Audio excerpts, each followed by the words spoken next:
Hello friends and loved ones, welcome once again to OBAAPA'S recipes.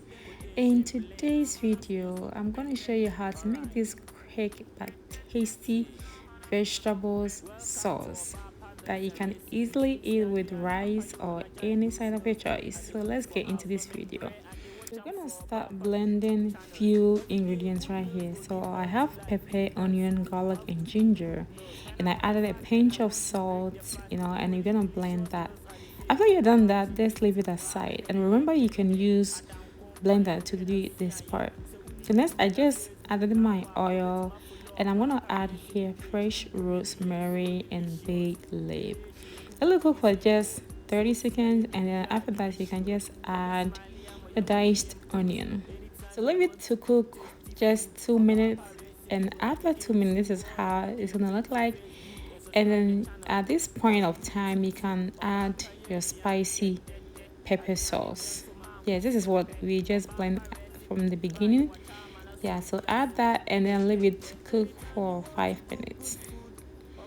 This smells so good, friends. So after 5 minutes, I have here 2 tablespoons of tomato paste, and if you don't have tomato paste, you can use tomato sauce as well, but I prefer tomato paste because it has a very nice rich color.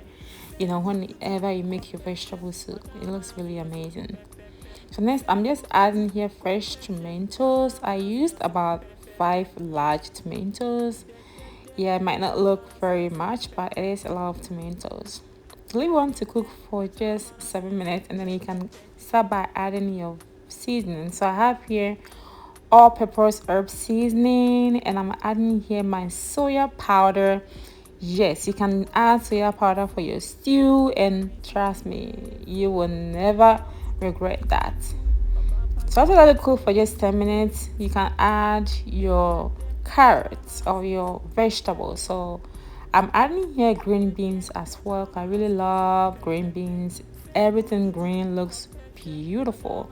And this is definitely a must try recipe. It smells so good. The color is rich and it looks so delicious, friends. So with me, I love adding my cucumber in here. You can't skip this part. And also I'm adding extra chili pepper because I like this sauce very spicy. So leave it on to cook for extra 2 minutes and your sauce will be ready. So today we're gonna enjoy with rice, but if you prefer yam, you can also eat that, or potatoes. Tastes absolutely delicious. So I really hope you enjoy this recipe as much as I did, and make sure that you try at home. So this is how I make my vegetable sauce, and please, if you have any question, don't hesitate to leave it under the comment section. All right, friends, stay safe and have a pleasant week.